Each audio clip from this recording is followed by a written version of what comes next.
Ini adalah satu kasus yang akan membuat kamu bertanya, apakah saya bisa percaya dengan keluarga saya sendiri?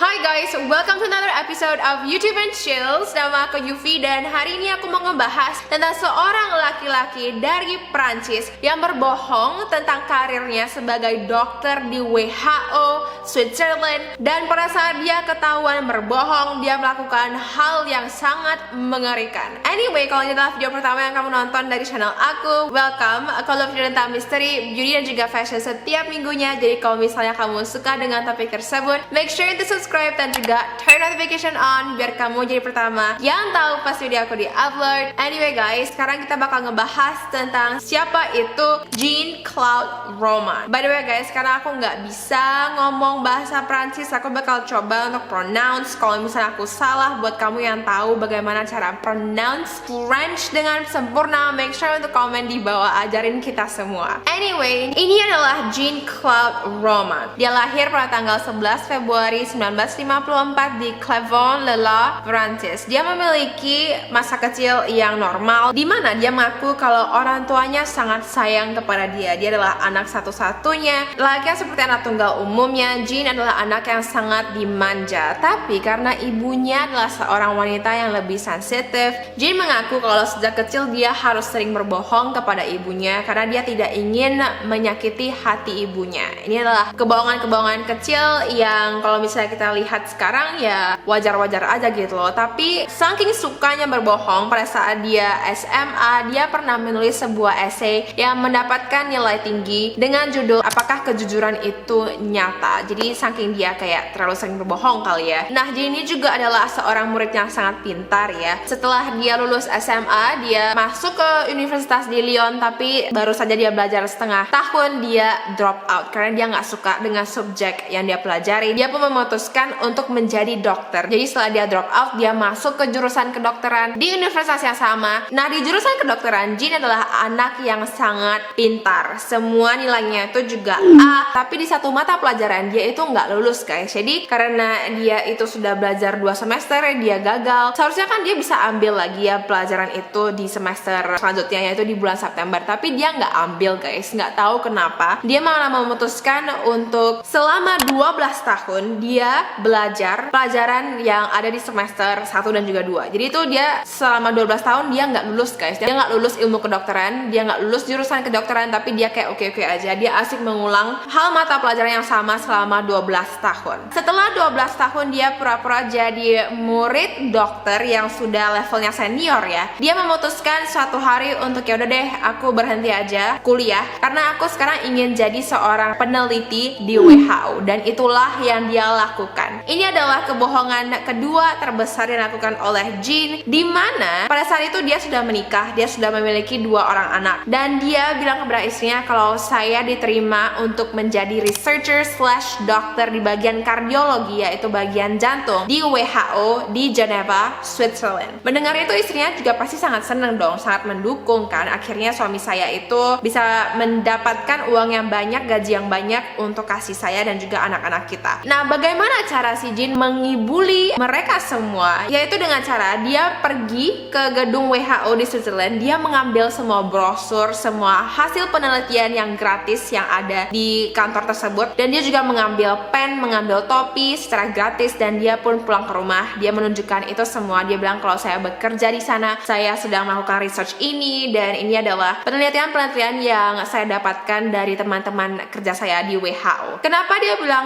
di WHO? Kenapa dia pilih kantor yang ada di Switzerland? Karena jarak antara kota kecil di mana dia tinggal itu sangat dekat dengan Switzerland ini gitu loh. Jadi setiap harinya dia akan mengendarai mobilnya selama setengah jam sampai 1 jam sampai ke Switzerland, dan dia hanya akan parkir di dalam gedung WHO. Dia akan duduk di sana selama berjam-jam, lalu dia akan pulang, dan dia bilang kalau saya tuh kerja di sana. Jadi sama sekali dia itu nggak apply, dia sama sekali nggak ngomong dengan orang di WHO, dia hanya bohong saja. Dia pura-pura menjadi orang yang bekerja di WHO. WHO. Bayangin gak sih, secara nggak ngerasa bersalah gitu ya, dia yang cuma ngaku aja kalau saya tuh adalah seorang researcher, saya tuh adalah seorang yang sangat sukses. Mungkin kamu bertanya, kenapa istrinya nggak curiga gitu kan? Si Jin ini sangat pintar berbohong. Dia itu sempat beberapa kali bilang kepada istrinya kalau saya bakal pergi ya, saya hendak bermain golf dengan rekan-rekan kerja saya juga kenal dengan direktur WHO, saya kenal dengan orang-orang ternama yang bekerja di WHO, saya terkenal dengan selebriti, tapi karena saya nggak mau mencampurkan hubungan bisnis dan juga keluarga, makanya saya nggak pernah undang mereka untuk dinner di rumah kita. Nggak tahu kenapa istrinya percaya-percaya saja, meskipun istrinya pernah bilang kepada dia kalau suatu hari saya akan mendapatkan kamu berbohong dan saya akan mengetahui kalau kamu itu sebenarnya adalah seorang spy gitu ya, seorang French spy gitu. Dan ya pastinya istrinya cuma bercanda-canda doang pada saat itu. Padahal sebenarnya kenyataannya adalah lebih parah lagi, di mana suami kamu itu sama sekali nggak kerja. Setiap harinya dia bakal ngendarain mobil ke pinggiran kota ataupun di taman, duduk-duduk aja, santai-santai aja, ataupun dia akan memarkirkan mobilnya di gedung WHO, duduk-duduk aja berjam-jam lalu dia akan pulang. Nah, mungkin kamu bertanya, bagaimana caranya dia mendapatkan uang gitu kan? Harusnya kan dia adalah seorang researcher di WHO, dia kan masih tajir dan dia harus menunjukkan uang itu kepada sanak saudaranya, kepada keluarganya, kepada orang tuanya. Nah, si Jin ini pintar, dia pintar membohongi istrinya, orang tuanya, dan juga keluarga lainnya. Dia bilang begini, saya itu kan kerja di WHO ya, saya bisa membeli stok di sana, dan kalau misalnya saya invest di stok WHO, saya akan mendapatkan keuntungan 18% setiap tahunnya. Jadi kalau misalnya kalian mau invest, silakan invest ke saya akan memberikan uang itu ke WHO, dan setiap tahunnya kalian akan mendapatkan keuntungan 18%. Ya pastinya keluarganya itu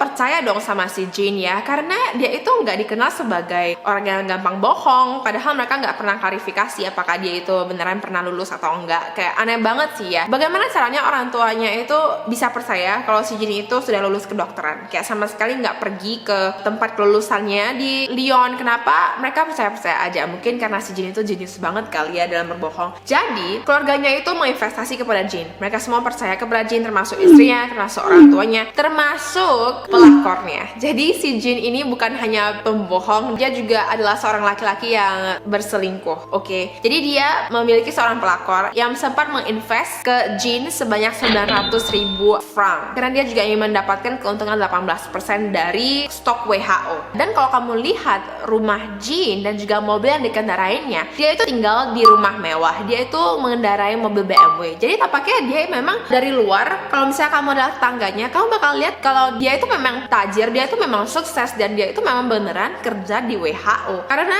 bagaimana cara dia memakai baju, bagaimana cara dia ngomong ke kamu, itu dia pinter banget guys. Akhirnya setelah 18 tahun dia pura-pura menjadi seorang researcher ataupun dokter di WHO, salah satu keluarganya datang kepada dia dan minta uang mereka untuk dikembaliin, karena mereka sudah mulai curiga gitu kan. Kenapa kamu udah kita investasi selama 2 tahun, kenapa kamu enggak memberikan keuntungan itu kepada kita? Dan pada saat itu si Jin udah mulai kayak goyah gitu loh, dia udah mulai yang kayak marah-marah kepada sanak keluarganya, dan itu membuat keluarganya jadi ngerasa ada yang nggak bener nih. Setelah mereka menyelidiki lagi di WHO, mereka menemukan hal yang sangat mengejutkan guys, karena ternyata ketahuan kalau Jin itu nggak pernah kerja di WHO dan tidak ada namanya di gedung itu gitu loh. Ini pun membuat Jin jadi panik, karena kan dia udah ketahuan bohong gitu ya. Dia pun memutuskan untuk membunuh semua keluarganya guys. Bayangin, kayak kamu bisa aja langsung ngaku aja gitu, kalau kamu bisa aja bilang kalau aku bohong sama kalian, maaf banget. Tapi nggak tahu kenapa dia malah memutuskan untuk membunuh semua orang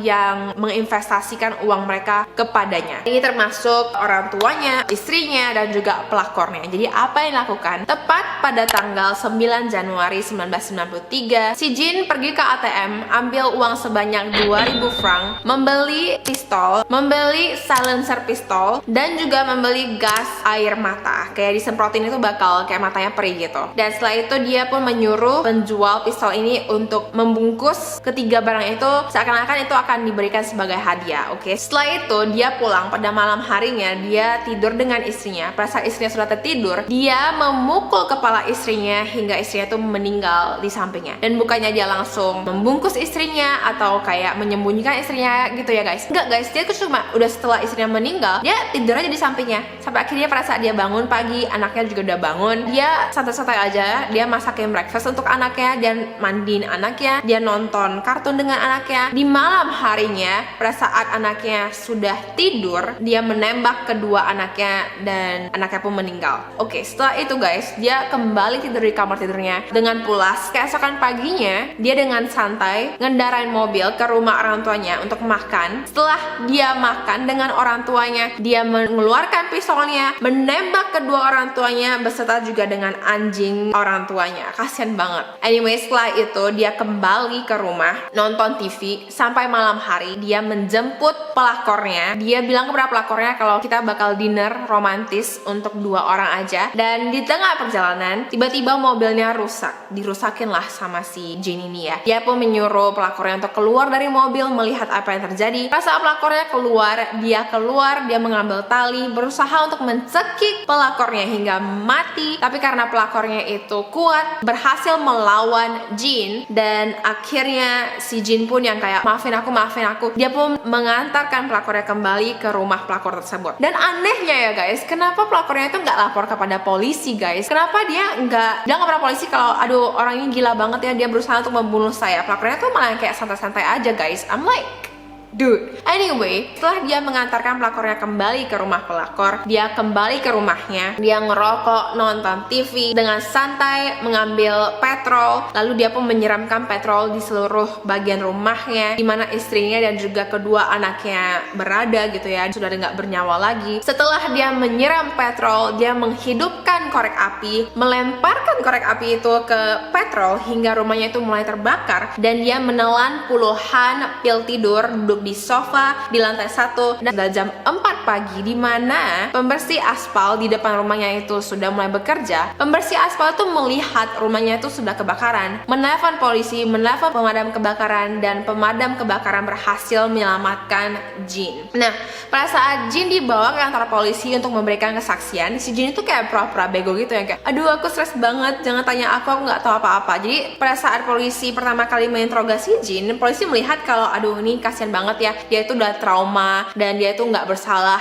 Tapi beberapa hari kemudian polisi sadar kalau sebelum Jin menghidupkan api dan membakar rumahnya, istri dan anak-anaknya itu sudah dibunuh duluan gitu loh, sudah meninggal duluan. Polisi pun jadi curiga dengan Jin dan akhirnya Jin mengaku kalau dialah yang membunuh istrinya, dia yang membunuh orang tuanya, dia yang membunuh anaknya. Lalu 3 tahun kemudian, di tanggal 26 Juni 1996, Jin mengikuti sidang pertama atas pembunuhan 5 orang, dan di tanggal 6 Juli 1996 dia divonis hukuman di penjara seumur hidup. Tapi di tahun 2015 dia mengajukan permintaan untuk keluar dari penjara secara bersyarat, dan parah banget ya guys, dia tuh sudah membunuh 5 orang ya yang nggak bersalah. Entah bagaimana caranya di tahun 2019, baru aja tahun lalu, dia itu dibebaskan dari penjara guys. Meskipun ya selama 2 tahun pertama itu dia cuma boleh tinggal di lingkungan yang di-approve oleh hakim. Setelah itu dia bebas gitu loh. Jadi dia cuma dihukum penjara selama 26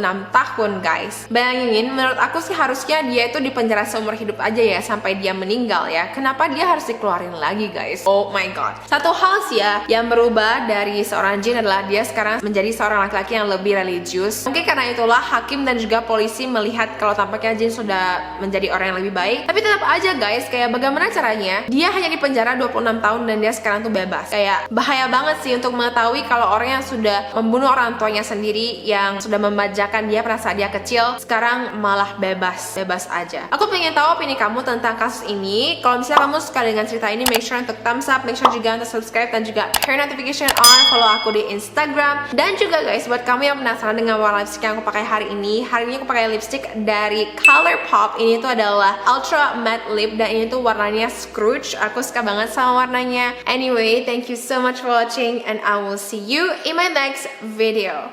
Bye guys!